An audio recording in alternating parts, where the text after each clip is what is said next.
No ar, um programa que mostra, divulga e debate o terceiro setor, dando voz à solidariedade e construindo a cidadania. Observatório do Terceiro Setor, o olhar da cidadania. Boa tarde. Começa agora o Observatório do Terceiro Setor, o olhar da cidadania. Hoje vamos falar sobre a violência contra a mulher. Apesar de ser um crime e uma grave violação de direitos humanos, a violência contra as mulheres continua crescendo no Brasil. Cerca de 40% das mulheres em situação de risco são agredidas diariamente. Estes dados foram divulgados no balanço de atendimento realizados de janeiro a outubro de 2015 pela Secretaria de Políticas Públicas para as Mulheres da Presidência da República. Dos relatos de violência registrados na Central de Atendimento, nos 10 primeiros meses de 2015, 85% das mulheres corresponde a situações de violência doméstica e familiar. Em 67% dos relatos, as violências foram cometidas por homens com quem as vítimas tinham ou já tiveram algum vínculo afetivo. Cerca de 30% dos casos, o agressor era um familiar, amigo, vizinho ou conhecido.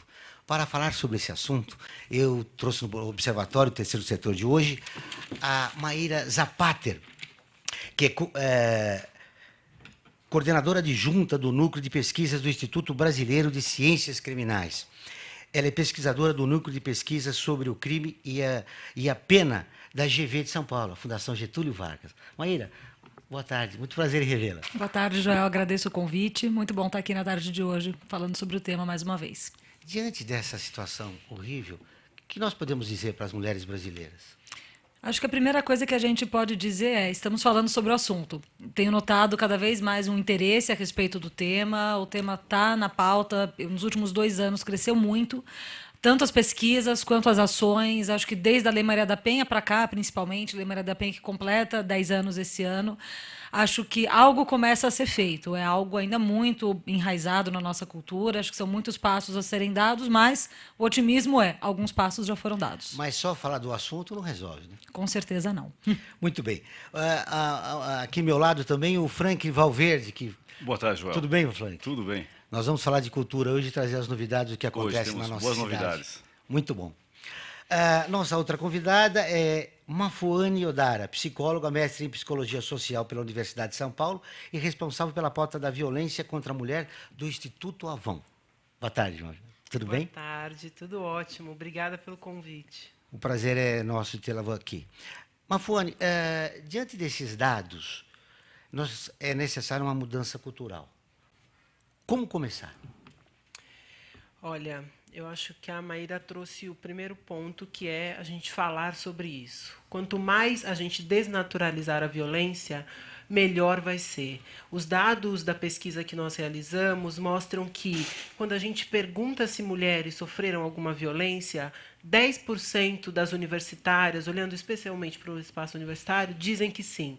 Quando a gente começa a nomear as diferentes formas de violência, esse número sobe para 67%. Então, a primeira coisa é a gente falar sobre as diversas formas de violência.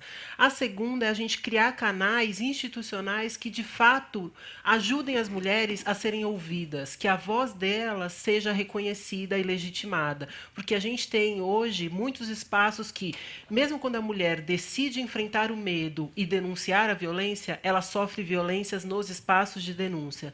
Então, uma outra discussão importante que a gente tem que fazer é como é que a gente cuida desses espaços. Vamos fazê-la hoje. Sim. A nossa outra convidada, uma conhecida já do Observatório do Terceiro Setor, é a delegada Magali Vaz. Ela é titular da 4ª Delegacia da Defesa da Mulher. Tudo bem, Magali? Tudo bom, e você? Tudo bem? Prazer estar aqui. Muito bem. Você vem ao nosso programa uma vez por ano. Você traz dados em São Paulo que sugerem que a violência aumentou aqui na mulher, em relação à mulher aqui em São Paulo? Eu acho que a violência não é que ela tenha aumentado. A realidade é que as mulheres, depois da Lei Maria da Penha, elas estão denunciando muito mais. Uhum. Então, está havendo um olhar mais sensível à questão da mulher. E a polícia, principalmente, hoje está com uma nova proposta de ter esse olhar sabe, sensível em relação a esses problemas. E como as delegacias de defesa da mulher e todos os distritos policiais devem atender essa mulher, que já é vítima, e não deve ser vitimizada novamente dentro do espaço policial. Mas pelo relato que a gente ouve, a mulher se torna cúmplice do agressor, porque ela fala, bom, é meu marido, então ela vai e tira a queixa.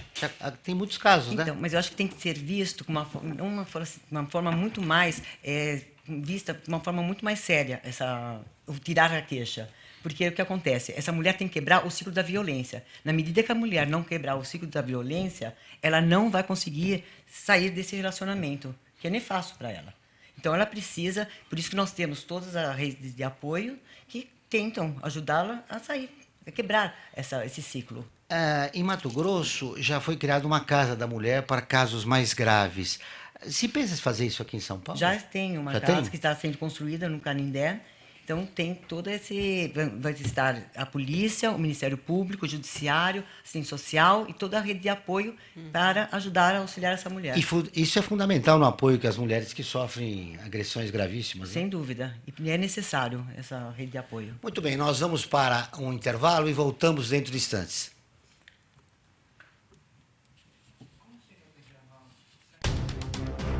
No ar, um programa que mostra, divulga e debate o terceiro setor, dando voz à solidariedade e construindo a cidadania.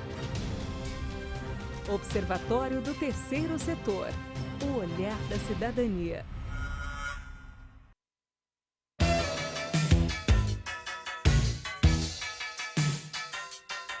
Alô, amigos, eu sou Zancopé Simões. Eu estou todos os dias de segunda a sexta-feira na AltV, meio-dia, Gente que Fala. AltV é a TV da internet.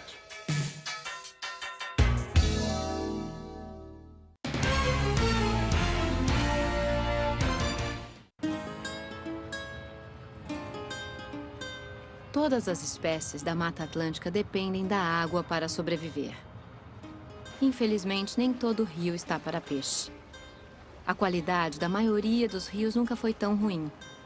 Mas existe uma espécie que está nadando contra a corrente para mudar essa história. O nome da espécie é Rafael, popularmente conhecido como Rafa. O Rafa possui hábitos diurnos e gosta de andar em grupo. Ele contribui pela limpeza da água dos rios no estado do Rio de Janeiro, seu habitat natural. Eu sempre tive uma relação com a água muito grande. A água ela é muito importante. Eu observar a possibilidade de uma melhoria da qualidade de água do local onde eu vivo é uma oportunidade muito grande para mim de crescimento e de realização. O projeto Observando os Rios é um programa que ele busca voluntários para analisar um ponto de um determinado curso de água e, a partir daí, fomentar um banco de dados virtual de acesso ao público. Só de você fazer qualquer tipo de sensibilização com um indivíduo, você já deixou um legado. Aquela pessoa, ela é um potencial educador, a gente já ganhou com isso. O Rafa é uma espécie fundamental na proteção dos rios da Mata Atlântica. E você, está no mesmo barco? A sua espécie já está catalogada? Acesse gpsmataatlântica.org.br e conte o que você faz pela Mata Atlântica.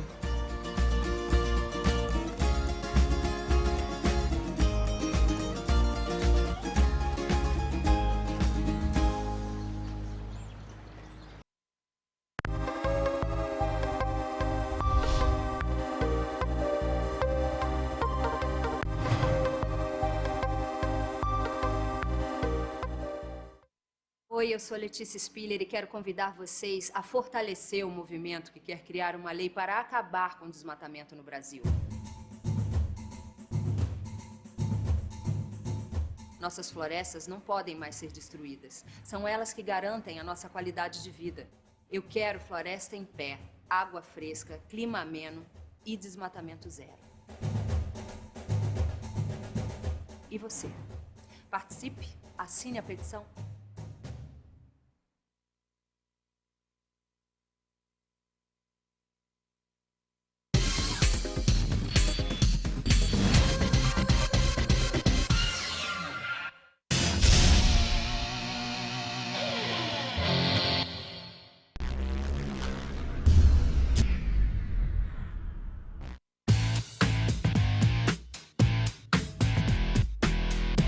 Olá, eu sou César Freitas e convido você para assistir o HQ e Companhia, o programa que traz o mundo da cultura pop para você. Cinema, história em quadrinhos, animação, seriado, tudo isso para você aqui toda sexta-feira às 5 da tarde, na sua TV da internet.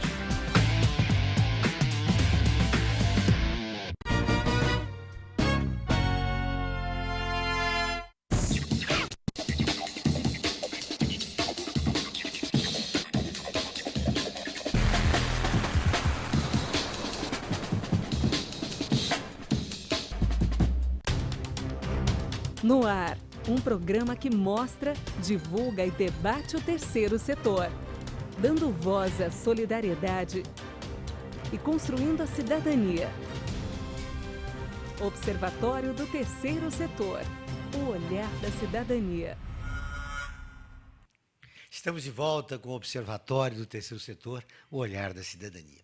Fique agora com a reportagem da nossa parceira de conteúdo, a Rádio ONU. Impunidade na Líbia contribui para abusos sexuais e assassinatos de mulheres. Lê da letra de Nova York, tem as informações.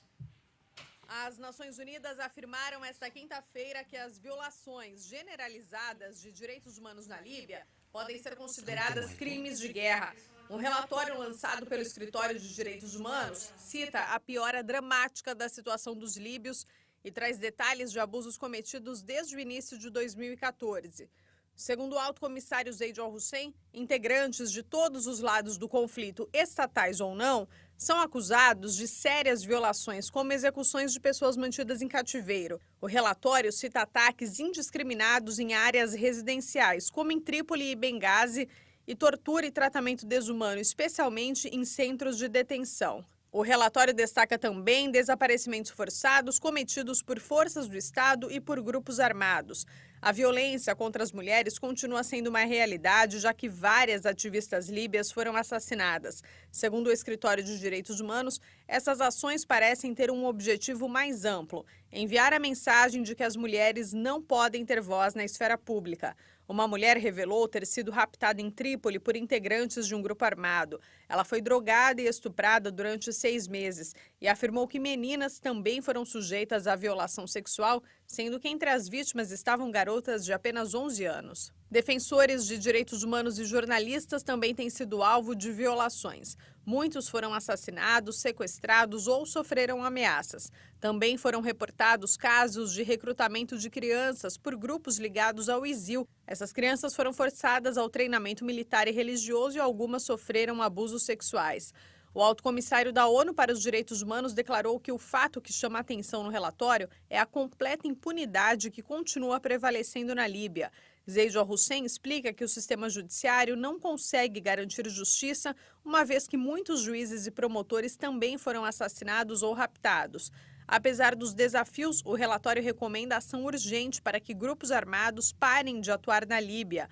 Outra recomendação é para que a comunidade internacional garanta que o Tribunal Penal Internacional, TPI, tenha os recursos necessários para investigar e julgar as violações citadas no relatório. Da Rádio ONU, em Nova York, lê da letra. Esse absurdo, Maíra, que acontece na Líbia e em vários países da África. Como fazer? Esse mundo está generalizado a essa cultura de violência contra a mulher.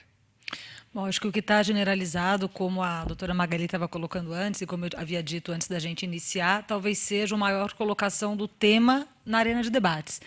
Para quem estuda a questão de gênero e violência contra as mulheres, infelizmente, essas notícias, seja do Brasil, seja da Líbia, seja de diversos lugares, infelizmente, não espanta. O que talvez seja um ponto útil, para não dizer positivo, o ponto útil, isso está colocado. Acredito sempre muito em mudanças culturais que levam tempo, e essa questão da impunidade que se coloca, evidente, se houve um crime, a punição tem que existir.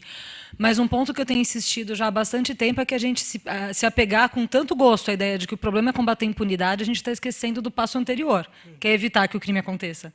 Seja no âmbito do crime de violação internacional de direitos humanos, condutas que podem ser submetidas ao julgamento do Tribunal Penal Internacional, seja tribunais internos, o sistema de justiça interno nosso no Brasil, Para a gente falar em punição, a gente está falando necessariamente de ter acontecido um crime.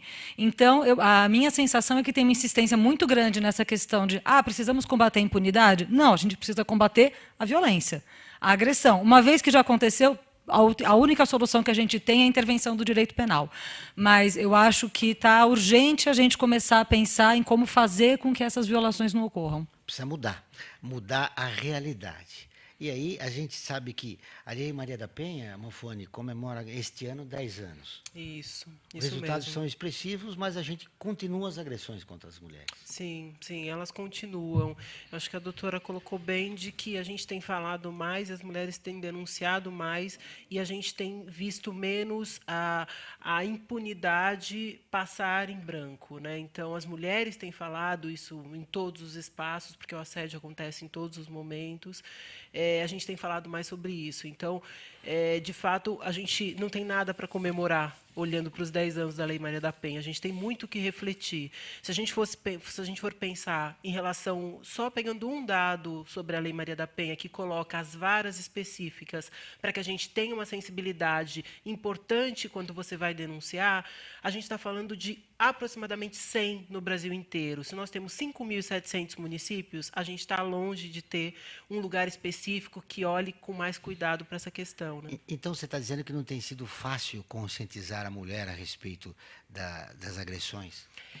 Eu diria que, na verdade, não tem sido fácil conscientizar os homens, porque eu acho que uma discussão importante para a gente fazer na violência contra as mulheres é que a mulher é a vítima, e a gente precisa olhar também para os homens, né? Não só nos homens que cometem a agressão, mas como é que os homens se posicionam frente ao combate à violência, porque senão fica sempre na mulher a responsabilidade de denunciar, de cuidar, de ir atrás, e o homem, que, né, é o principal responsável pela violência acontecer, não tem nenhuma responsabilidade para olhar para isso. Então, um dos cuidados que a gente tem tido muito hoje, que é, inclusive, nem transformar as mulheres em vítimas, nem os homens em agressores, mas é pensar como é que a gente se corresponsabiliza para o fim da violência, porque, estatisticamente, a gente pode acabar com a violência. É cada um fazendo a sua parte para que isso aconteça. Muito bem, conscientizar a sociedade toda, Exatamente. homens e mulheres. Magali, quando você prende e detém um homem que agrediu várias vezes a sua parceira, qual é a versão que ele apresenta? O que ele diz? Olha, bati porque eu acho que eu tenho direito, enfim. Normalmente eles colocam a culpa na mulher. Então, a mulher que o deixou nervoso, ou ele usa droga, ou ele está muito cansado. E a culpa dessa agressão, ele joga para a mulher. Como se a mulher fosse a causadora, sabe, dela vir a apanhar. Então, eles têm um mecanismo onde, que, às vezes, infelizmente, às vezes as mulheres acreditam nisso. Porque a violência doméstica é uma violência, ela é extremamente silenciosa. Então, acontece no âmbito familiar e muitas mulheres acham que eu não posso falar para ninguém. Então, denunciar para elas é muito duro, porque na medida que elas estão denunciando, estão quebrando todo um cotidiano delas. Então, a pessoa está denunciando a pessoa que ela amou ou ama e dentro do contexto. O parceiro familiar. que ela gosta, o pai dos Exato. filhos, enfim. E ele imputa a culpa dela ter apanhado nela. Que é como se ela fosse a causadora, ela que deu causa ao apanhar a violência. Nesse aspecto, Manfone, que eu falei que a mulher tem que mudar também, né? Porque a mulher mudando, muda o comportamento do homem. Olha, você me respeite, por exemplo. Né?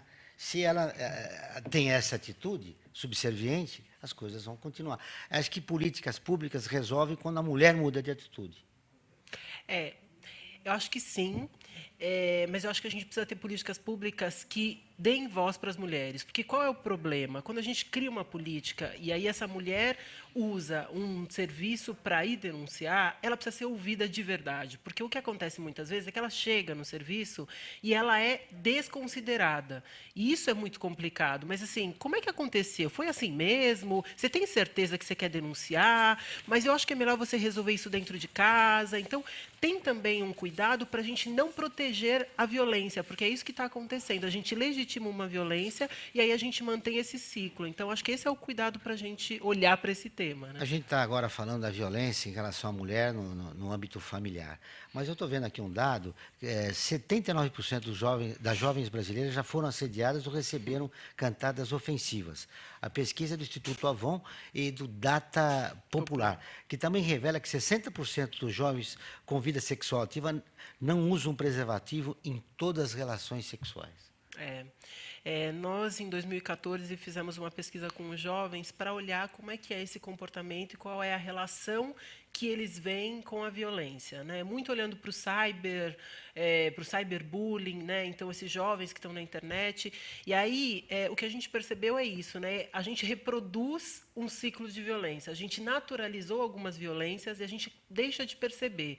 E o que acontece muito no carnaval é que essa ideia de festa, de liberação, ela dá a liberdade, a falsa liberdade, para que o corpo da mulher seja tocado sem o consentimento dela. Então, a gente está falando que, se a gente fizer assim, rapidamente, né, olhando para 20 milhões de jovens entre essa faixa etária de 16 a 24 anos, a gente está falando que 16 milhões dessas jovens já sofreram ou sofrerão alguma violência. Nossa, então, é um dado é muito absurdo. violento. O que me chamou a atenção também, eu discuti isso inclusive na redação do Observatório, é que não há estímulo para o preservativo feminino.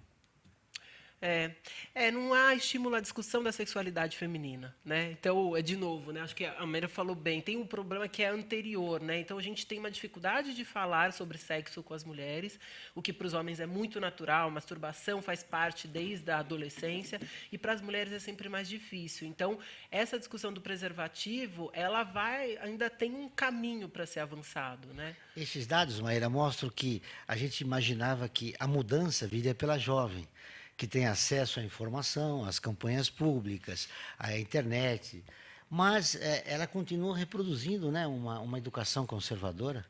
O problema é que o Brasil é muito conservador, isso se mostra não só em relação ao que a gente vê com as mulheres, em todos os temas. O Brasil é conservador, o que significa dizer que existem setores da sociedade que conservam o poder, isso vai se reproduzindo. Quando a gente fala desse tipo de violência que as mulheres jovens sofrem no espaço público, é uma das faces da violência de gênero. Muitas vezes a gente confunde violência doméstica com violência de gênero, não é verdade? Violência de gênero... São duas coisas distintas, né? Na verdade, a violência doméstica é uma das modalidades possíveis dessa dinâmica que a discriminação de gênero pode trazer. Então, a gente vai ver isso no espaço público e a gente vai ver tanto as meninas quanto os meninos reproduzindo isso. É uma fala muito presente na minha percepção, é de dizer que as mulheres são as primeiras a serem machistas. E a gente precisa observar com uma cautela essa fala, porque a verdade é que todos somos socializados no mesmo ambiente machista, racista, homofóbico, classista. E, então, mesmo as pessoas que estão na posição de opressão, no caso, que seriam as moças que estão no carnaval, como a Mafone falou, não vou dizer elas, nós, né? Nós todas e todos somos educados numa sociedade em que a gente aprende que carnaval é assim mesmo, que se você saiu na rua, você tem que olhar a sua roupa. Então, mesmo mulheres, vamos olhar. A gente é criada para olhar que saiu de short no carnaval e falar, mas por que ela saiu com essa roupa? A gente reproduz isso. Então, de novo, é falar e desnaturalizar. Acho que essa palavra que a Mafone usou é excelente. É olhar e falar, não é natural. Onde eu aprendi isso, por que eu estou reproduzindo isso? Por que essas jovens estão colocando isso? Essas jovens e esses jovens, porque é problema de homens e de mulheres. Muito bem, eu vi essa discussão. Parece que nós vamos para um intervalo. Não, agora não. De acordo com os últimos dados do IBGE, a cada ano, aproximadamente 1.200.000 mulheres... O que acontece? São vítimas de violência. Esses dados representam no país todo, certo? Muito bem, é um número expressivo. O que eu ia repercutir em cima do que a Maíra falou é o seguinte, Magali. Às vezes, a gente tem que ver o problema em termos de classes sociais. A mulher, às vezes, de uma determinada classe social, fala, bom, o problema é daquelas. Tem uma síndrome de normalidade, esse não é o meu problema. Uhum. Então, ela não vê a dimensão do problema de gênero, mas sim, especificamente, de um grupo de mulheres, que geralmente são mulheres da população de baixa renda. Como é que a gente resolve isso quando um grupo de mulheres tem essa síndrome da normalidade? O problema é com elas, porque elas escolheram mal, enfim... porque elas isso e aquilo, e a coisa continua latente, o problema continua latente. Como é que resolve isso? Porque eu estou vendo aqui, mais de 714.000 mulheres podem ser vítimas de violência nas universidades em 2016. Ou seja, nós estamos falando de estudantes universitários que, novamente, repito, têm acesso à informação. Então, porque... Se a gente for olhar, né, de onde vêm esses dados, né, entram aproximadamente 1 milhão de mulheres todos os anos nas universidades. E os dados mostram que se a gente não fizer nada, 714 mil, quer dizer, a gente está falando de 10 maracanãs lotados de mulheres, vão sofrer alguma violência no ambiente universitário, seja nas festas, seja na coerção com os professores. Então, a gente tem um cuidado que é exatamente de olhar qual é o papel de cada um de nós no enfrentamento à violência. Então, como é que os homens deixam de achar normal abusar de uma mulher porque ela bebeu numa festa? Então, você tem relatos dos meninos dizendo, mas ela pediu, porque ela estava bêbada, mas quem mandou ela beber? Mas a roupa que ela estava usando estava dizendo que ela estava querendo ser assediada. Então, a gente ainda tem discursos conservadores e machistas como esses, dizendo e legitimando de novo a violência. Então, o nosso trabalho, acho super importante a gente estar aqui, né, com áreas muito diferentes de trabalho, porque esse é um trabalho que não é de um grupo específico. Então, a polícia tem um trabalho importante a ser feito, os psicólogos têm um outro trabalho, os advogados têm, os administradores, e cada um de nós, no lugar onde a gente está, a gente precisa fazer alguma coisa. E, olhando especificamente para as universidades, a gente precisa ter um espaço. Então, a USP, por exemplo, está criando um escritório mulheres exatamente para acolher os casos de agressão e de violência que tem acontecido muito na universidade. Então, as outras universidades, vamos seguir o mesmo exemplo para olhar para isso e deixar de achar que está tudo bem. Os casos que você recebe na delegacia, Magali, qual é o nível da escolaridade da mulher? É vários? Mulher de curso superior? A violência doméstica é uma violência também extremamente democrática. Ela atinge tanto os pobres, os ricos, os negros, os brancos. Então, lógico, tem uma porcentagem maior entre a camada mais baixa, tá? Poder aquisitivo. Mas também há pessoas de poder aquisitivo alto. Por exemplo, você já recebeu uma mulher que chegou lá e falou, olha, eu fui agredida, é meu parceiro, gosto dele, mas isso eu não admito, quero registrar aqui. Várias. Porque essas mulheres já estão empoderadas, elas já têm poder sobre si. Então, o que essas mulheres precisam é haver um empoderamento a essas mulheres. Então, isso aí que as redes de apoio, eu sempre friso essa questão, que elas são nossas parceiras, parceiras da polícia. O Instituto Avon faz um trabalho belíssimo e muito bom em relação à questão não só da mulher, mas também como homem agressor. Então, existe, dentro do contexto da violência doméstica, uma parceria entre a polícia, entre o judiciário, entre das empresas privadas, todos direcionados nessa mesma questão. Agora, a mulher, no caso das mulheres, as meninas que são violentadas na USP, é uma violência caracterizada de violência de gênero, diferentemente da violência doméstica, que é no contexto familiar. Então, são duas questões de violência, e cada uma tem que ter um olhar específico. O importante é destacar que a Delegacia da Mulher foi realmente uma conquista, né? Porque agentes públicos, delegados que atendiam, olha, como você estava vestida, você provocou na linha do raciocínio da Mafuane, quer dizer, colocando a responsabilidade de sua agressão, seja física ou sexual, em cima da mulher, né? Agora, com a Delegacia da Mulher, isso pelo menos resolveu? Mas, infelizmente, eu escuto muitas vezes, quando as meninas querem retirar a queixa, uma mulher que também é vítima falando, ela gosta de apanhar, Então, aquilo lá, você vê que é um discurso extremamente machista. É um absurdo, ninguém gosta de apanhar. E elas, muitas vezes, reproduzem isso, que a mulher gosta de apanhar, e não é verdade. Agora, as mulheres, elas estão cada vez mais ocupando o seu espaço, e cada vez mais é só conscientização. Eu acho que a conscientização é tudo. Muito bem. A mulher sofreu uma agressão, ela vai, registra uma queixa contra você, você formula um inquérito, manda para a justiça. Como é que funciona isso? A mulher tem crimes que não precisam da representação da mulher. Agora, há crimes que precisam da representação. Então, lesão corporal, hoje, se a mulher é lesionada, ela vai para a delegacia, ela conversa conosco. Normalmente, ela conversa com a delegada, que sou eu ou uma assistente, e nas demais delegacias da mesma forma. E nós conversamos com a pessoa. Daí, nisso, na medida que conversou, ela precisa de algum apoio, da rede de apoio, muitas falam que sim, outras não querem. Daí, nisso, nós registramos o BO, e nisso instauramos o inquérito. E escuta um, escuta outro, depois o delegado ele faz o relatório. E chama também o agressor. O agressor já sofreu alguma punição? Que isso é muito importante. Se costuma dizer, Magali, que a justiça não funciona. Isso é a linguajar popular. Você já viu um homem que cometeu uma agressão ser preso, condenado?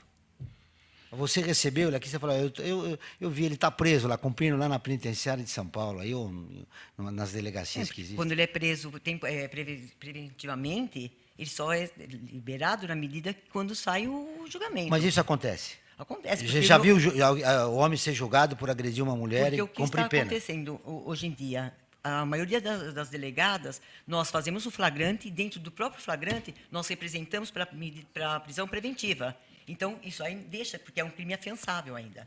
Então, qualquer pessoa, o delegado ou a delegada, arbitra uma fiança e o indivíduo vai para a rua. Hoje, se você representar dentro do flagrante a prisão preventiva, não cabe fiança. Então, é uma forma de você deixar o indivíduo mais tempo preso. No caso, quando é violência sexual, aí você recebe coisa e já manda a menina fazer um exame de corpo de delito? Então, a questão da violência sexual é uma questão também muito complexa, porque a mulher que é vítima, ela maior de 18 anos vai ter que representar, tá?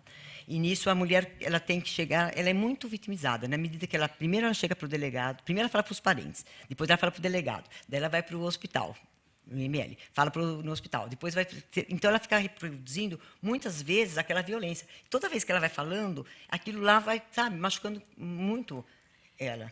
Então é complicado e pior é quando acontece com criança. É a carga psicológica, né?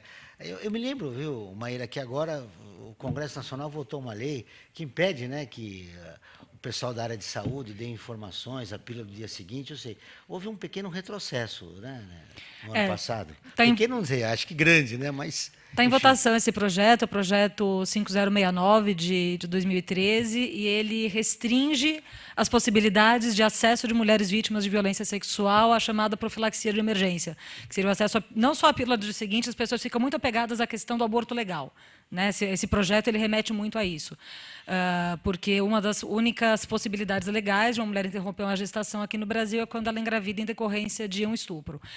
Essa interrupção da gravidez, em regra, aqui no Brasil, não é meses depois da violência sexual, ela vai procurar, embora isso também ocorra, mas o habitual é que ela vá, né, nesse itinerário que a doutora Magali descreveu, que ela vá ao IML e lá já receba essa profilaxia de emergência até 72 horas. A pílula, mais o coquetel para tentar evitar a contaminação por vírus HIV e doenças sexualmente transmissíveis. E aí, determinados setores mais conservadores, com a bandeira pró-vida, a bandeira anti-aborto, têm se posicionado contra esse programa, que é uma norma técnica do Ministério da Saúde, que é implementada aqui no Brasil desde 2004, e com a argumentação, a meu ver, absolutamente falaciosa de dizer isso vai facilitar abortos ilegais, que a mulher vai mentir que foi estuprada.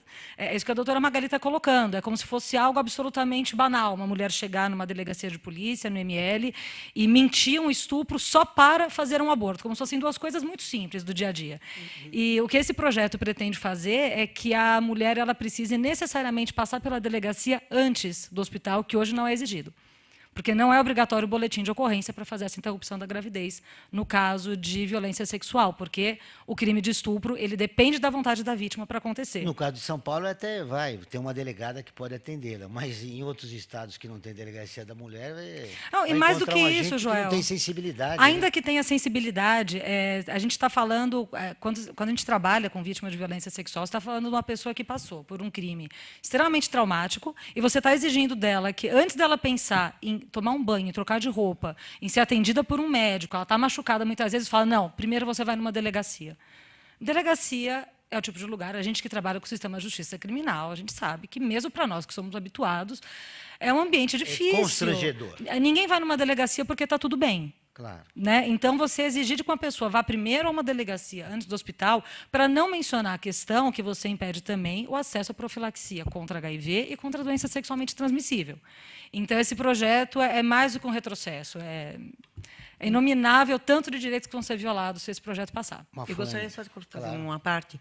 Infelizmente, na prática, o que ocorre? Se a pessoa vai diretamente para o IML, sem um boletim de ocorrência, existe uma burocracia, eles não atendem. Em muitos hospitais, hoje sim. não está atendendo, não precisa do projeto para liberar. Hoje já não atende. É verdade. Se tiver o boletim de ocorrência. Então, a menina, ela é estuprada, ela vai para o, vamos supor, Pérola Byton. Pérola Byton, ele encaminha para o 78 Distrito Policial, ou se não para a primeira DDM. Então, quer dizer, essa menina fica, sabe, exposta cada vez mais. Muito bem. Nós vamos para o intervalo comercial e voltamos dentro de instantes. Observatório do Terceiro Setor. O olhar da cidadania. Eu já li isso aí.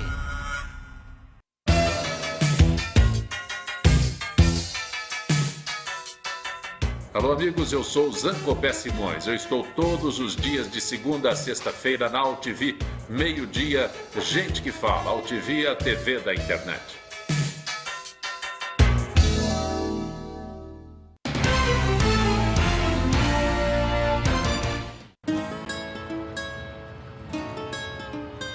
Todas as espécies da Mata Atlântica dependem da água para sobreviver. Infelizmente, nem todo rio está para peixe.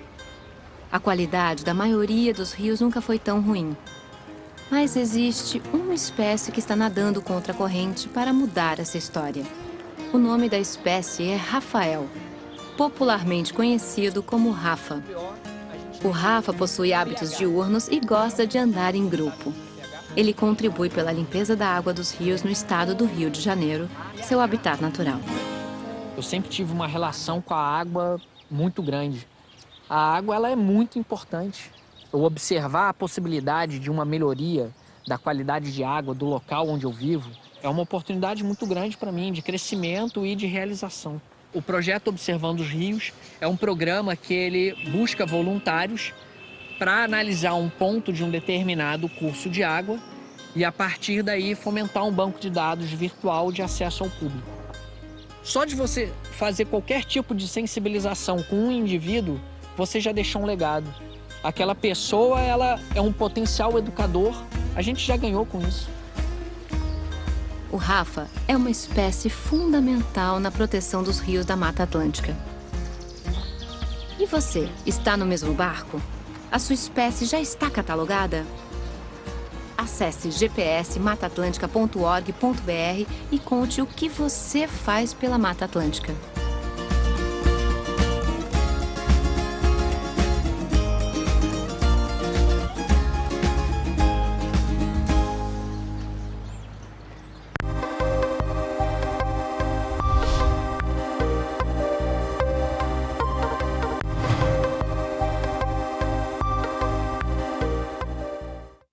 Oi, eu sou Letícia Spiller e quero convidar vocês a fortalecer o movimento que quer criar uma lei para acabar com o desmatamento no Brasil.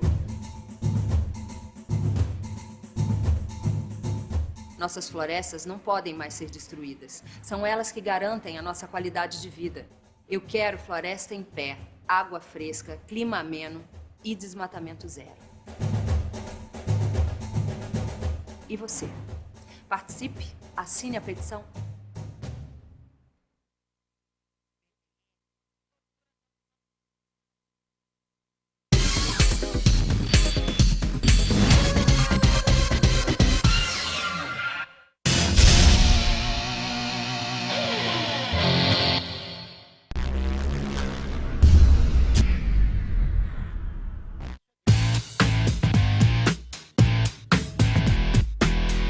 Olá, eu sou César Freitas e convido você para assistir o HQ e Companhia, o programa que traz o mundo da cultura pop para você. Cinema, história em quadrinhos, animação, seriado, tudo isso para você aqui toda sexta-feira às 5 da tarde, na sua TV da internet.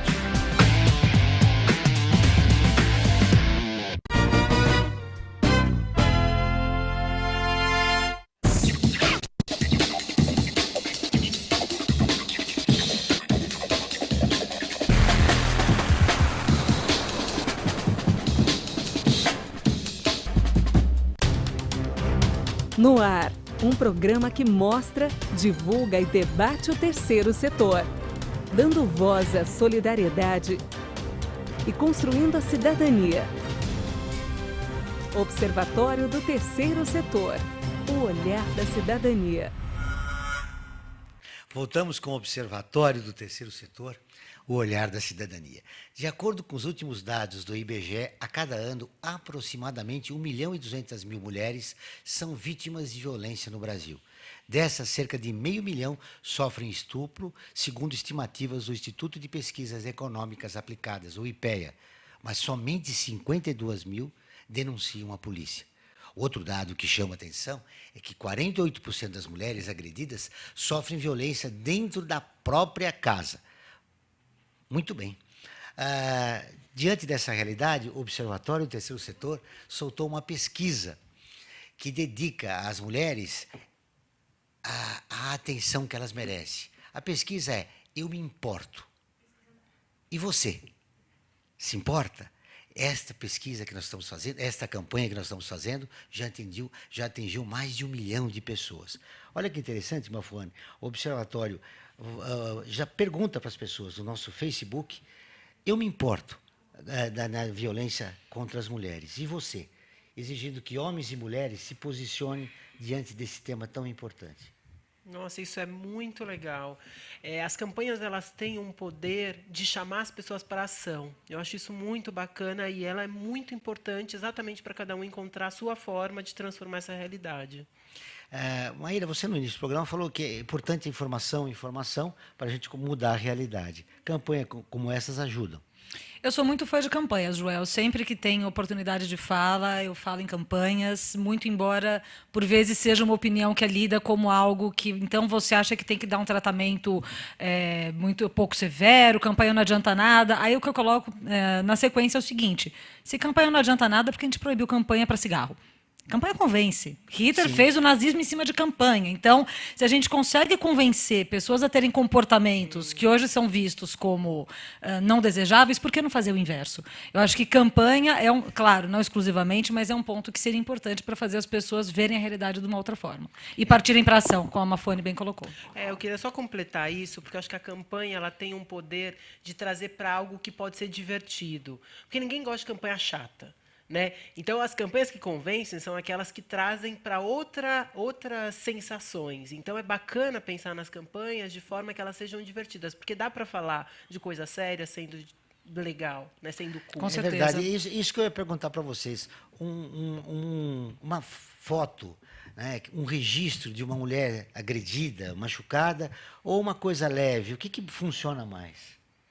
Nossa, é difícil essa pergunta. Depende para quem. Né? E depende para quê.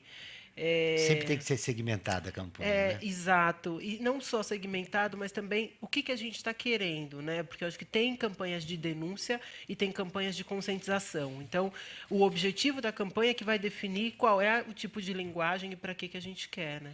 Magali, você, quando recebe a mulher agredida, você faz um pequeno questionário. Você sabe dos seus direitos, e a mulher está consciente disso, dos seus direitos, porque ela não pode ser agredida. A agressão contra a mulher é uma violação de um direito humano fundamental. Às vezes. Na delegacia, a conversa é uma coisa bem rápida, tá? Por conta que ali é uma delegacia. Né? Então, na medida que nós precisamos... Quantos casos são registrados por dia? Em média, 15. 15 casos de agressões. Segunda-feira são uns 20.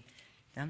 Então, o que acontece? Ali é uma delegacia, nós damos atenção, conversamos com ela, né, abrangendo mais o lado social da questão, e quando nós precisamos, a gente pede apoio para a rede, pelas redes. Vamos começar com a pergunta do ouvinte e do espectador. O Fernando, no bairro do Paraíso, ele pergunta a vocês: é possível fazer um paradoxo da violência contra a mulher e não, na verdade, uma relação entre a agressão contra a mulher e o alcoolismo? Nossa. Olha, eu vou procurar comentar a pergunta dele retomando um ponto que a doutora Magali tinha colocado sobre esse estigma que existe sobre a violência doméstica ser das mulheres pobres e não raro vindo de agressores alcoolizados. Eu sempre me lembro de uma delegada daqui de São Paulo que eu tive a oportunidade de entrevistar para uma pesquisa. E uma das perguntas da pesquisa era exatamente essa: se existia esse estereótipo, a mulher que apanha a pobre periférica de marido alcoólatra ou com qualquer problema de dependência química. A resposta dela foi: todas as mulheres estão sofrendo a mesma violência. A questão é que a mulher rica ela vai para o psicólogo e para o advogado. A mulher pobre só tem a delegacia para bater na porta. Então, aparece mais essa violência. Então, é claro, o álcool ele vai funcionar, isso a gente vê empiricamente, tanto quem está no dia a dia da delegacia, quanto pesquisa, esse dado surge. Ele funciona como gatilho não só da violência doméstica, de várias, né? Violência no trânsito, violência na rua. Então, sim, mas dizer que é uma questão causal, homens que bebem são violentos e, portanto, as mulheres que sofrem violência são as de maridos alcoólatras, eu acho que é pernicioso e é falacioso. Antes de ouvir a Mafone, eu queria ver você, Magali. Quando você recebe uma mulher agredida, o marido quase sempre é ou não alcoólatra? Às vezes não. Às vezes ele não é um usuário de entorpecente, às vezes não é alcoólatra, e às vezes ele bate porque, por questão cultural, psicológica, ele bate. O álcool não potencializa, né? Potencializa, mas ele não é a única causa, como a Maíra falou, que é o único causador que vai levar o homem a ou uma pessoa a agredir a outra. Muito bem. Ele vai potencializar só. Quero ouvir você, Mafone. Na verdade, eu concordo. A discussão do álcool é que ela é um gatilho. A violência ela sempre esteve ali. O que o álcool faz é liberar essa violência, mas a pessoa não fica violenta porque ela está alcoolizada. Ela já é, e o álcool dispara essa violência. Então, o cuidado, sim, que a gente tem que olhar é como a violência, como que o álcool entra na nossa vida como esse disparador de uma violência que já está ali. Porque, na verdade, uma discussão que a gente não faz é que a gente constrói essa violência. Né? A televisão que a gente tem, a mídia que a gente tem, é isso que a gente... Então, às 8 horas da manhã, a gente liga o jornal...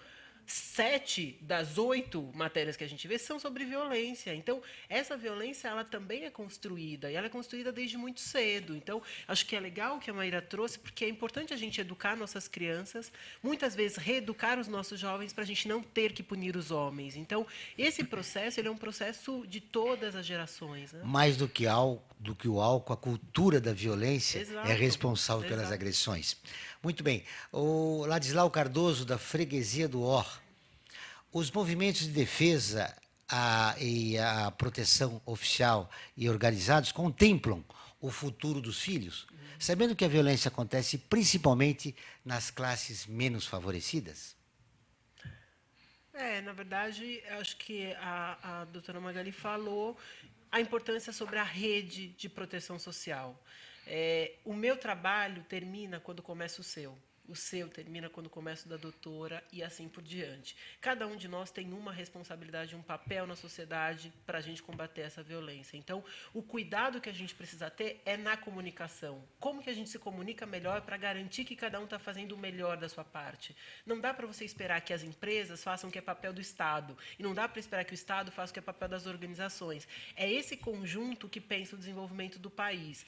E não precisa nem pensar em futuro dos filhos, né? O presente dos nossos filhos, porque tudo que a gente constrói com as crianças não é para o futuro, é para o que elas são hoje.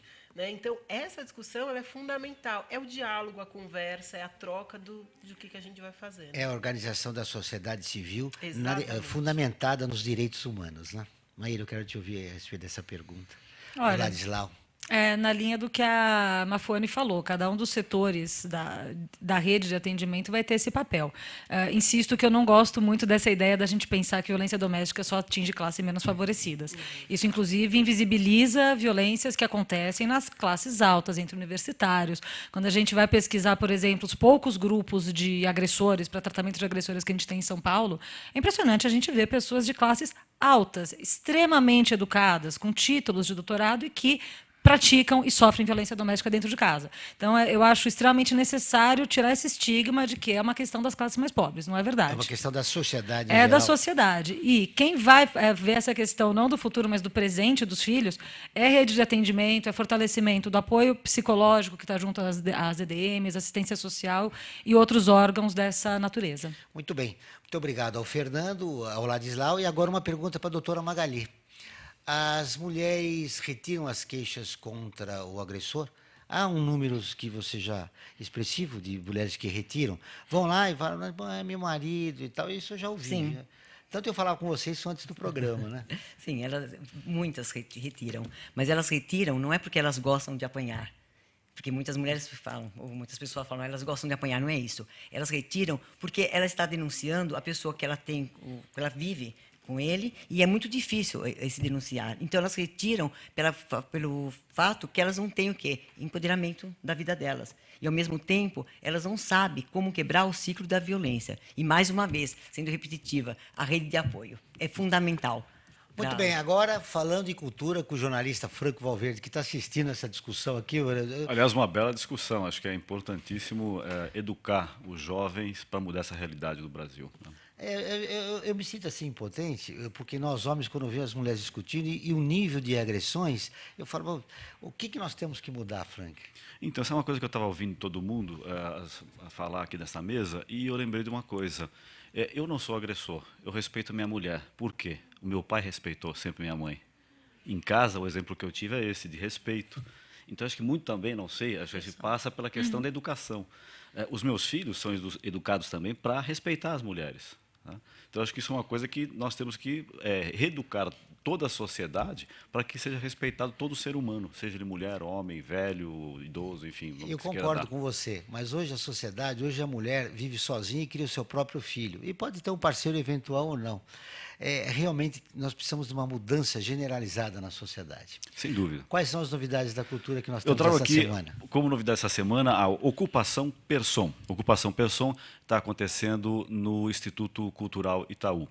É uma exposição em homenagem... Lembra um grande cineasta aqui de São Paulo, né? Sim, o Luiz Sérgio Person, né, que a exposição é em homenagem a ele. Nessa exposição nós vamos encontrar roteiros, cartazes de filmes, trechos dos filmes do Luiz Sérgio Person, 2 deles grandes filmes que marcaram a história do cinema nacional, como, por exemplo, o São Paulo Sociedade Anônima, que é um filme de 65, e também o Caso dos Irmãos Naves, que é um filme de 67. São os dois mais conhecidos. São os dois mais conhecidos.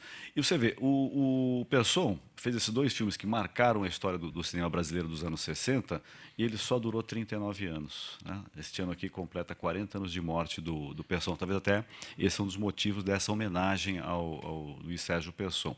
Além disso, também, para quem tiver a nossa faixa etária, vai lembrar daqueles comerciais da Exposição e da Clipper, que ele era publicitário também e dirigia e exibido aqueles filmes lá, que eu lembro quando eu era garotinho, lá que eu assistia na televisão em casa. Né? Eu não me lembro, não. Eu não vou ser delicado para perguntar para a Magali. Eu sou uma pessoa que tem boa memória, então. Né? Não lembro. Mas, para conhecer, então, né? Vamos conhecer como é que era a publicidade nos anos 60. Né? Os reclames. Aliás, hoje só o Faustão fala em reclame, né? Ninguém mais usa essa expressão de reclames. Mas, enfim. E, além dessa questão do cinema, também é abordado em fotos a criação do Auditório Augusta, que foi uma outra obra do Luiz Sérgio Person. Ele foi o criador do Auditório Augusta, um espaço onde foram exibidas grandes peças de teatro, como, por exemplo, Orquestra de Senhoritas, né, com Paulo Goulart, né, na época, nos anos 70, outras peças como El Grande Coca-Cola. Enfim, é um grande artista, o Luiz Sérgio Person, que merece essa homenagem. E a curadoria foi feita por quem? Pela Marina Person, que é a filha, né, que é cineasta também e apresentadora de televisão, a irmã dela, a Domingas, e a esposa do Person, que é a Regina Geá. Preservar. Eu recomendo as pessoas visitem essa exposição, que fica até o dia 3 de abril, lá no Instituto Cultural Itaú. Muito legal. Na próxima semana você vem com mais novidades. Agora eu vou pegar você. Que pergunta você faria às nossas convidadas, depois de tudo que você ouviu aqui? Se não há também a necessidade de nós investirmos na educação básica, fundamental, que isso seja inserido nas escolas, para que as crianças que não tenham essa educação, digamos, na sua casa, comecem também a receber, a partir da escola, essas informações de respeito à mulher e ao ser humano. Quem quer começar? Bom, imprescindível, urgente. Inclusive, está sendo objeto de discussão a introdução das questões de gênero nos currículos escolares. E confesso para vocês que me espantei com a resistência que isso gerou, porque até uns anos atrás, quando a gente queria falar de direitos das mulheres, se falasse de feminismo, dependendo do meio onde você estava, isso causava algum incômodo, então se falava, não, vamos dizer que a gente vai falar de questões de gênero, que isso dava uma dourada na pílula. Hoje você vai dizer que vai falar de questões de gênero, vem uma resistência tão grande, como se você quisesse acabar com a família, como se quisesse dizer que vai deixar de existir homens e mulheres, e como você vai colocar isso para crianças da educação fundamental. Você fala, gente, mas combater violência de gênero, você tem que discutir essa assimetria de poder entre homens e mulheres, que falar de gênero é isso, como se dá essas relações, como se dão essas relações entre o masculino e o feminino. Não é dizer para a criancinha que ela não vai mais ser homem nem ser mulher, ao contrário do que às vezes se pensa. Então, me parece que esse é o primeiro passo imprescindível, é colocar na educação. Concordo plenamente. Esse é o passo. A gente, infelizmente, é muito educado para falar ou isso ou aquilo, né? Seja nos nossos livros, né? Então a gente pega as histórias infantis, ou a bruxa é completamente má e a Cinderela é completamente boa, o que não existe, né?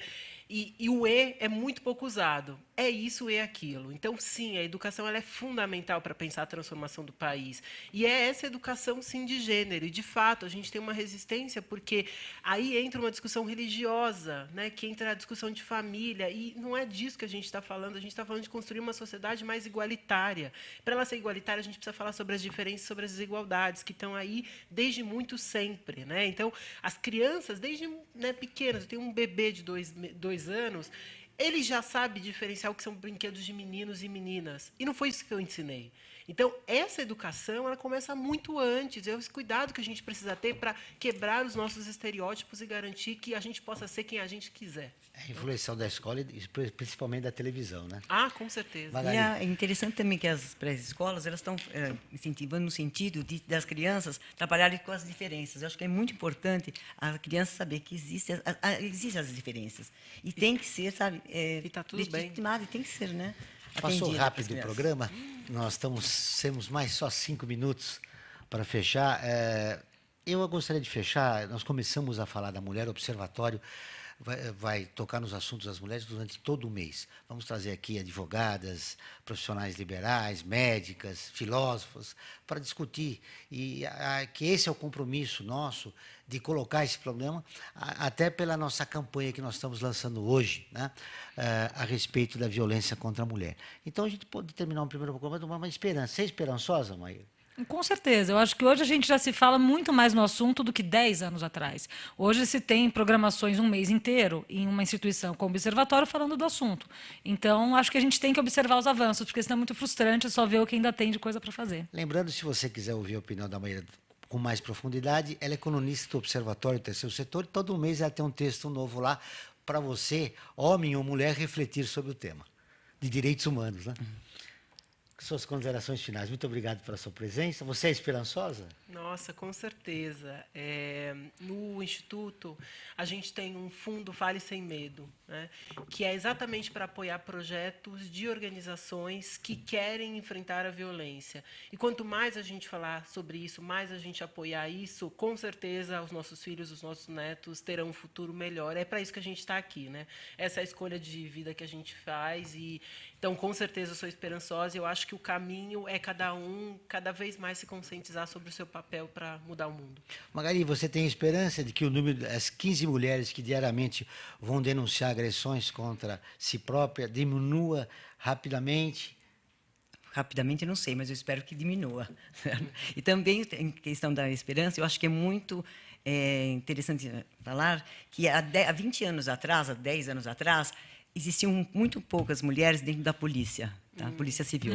Hoje, existe o quê? São 30% da população de policiais que são mulheres. Eu espero que chegue a 50% cada um. A Polícia Civil está cada vez mais investindo. Muito. A Polícia Civil está investindo. Cada é uma vez boa mais. Notícia. Franklin, muito obrigado pela sua participação. Você também é esperançoso? Sim, que nós homens poderemos mudar nosso comportamento? Claro, acho que é fundamental. Isso, na verdade, é uma luta diária que as pessoas perdemos, têm que ter, né? A maioria dos homens tem medo das mulheres, né? Do sucesso das mulheres. É o que dizem, né? Eu não sei, eu não tenho. Eu sempre trabalhei com mulher, eu tenho uma boa convivência, eu não tenho esse problema, não. Muito bem, eu quero agradecer a participação, as várias perguntas que chegaram, mas como esse nosso primeiro programa aqui na Trianon 740 e na AltV, o canal da internet, eu quero agradecer a presença de todos os nossos convidados e nós voltaremos na próxima semana com o Observatório do Terceiro Setor, o Olhar da Cidadania.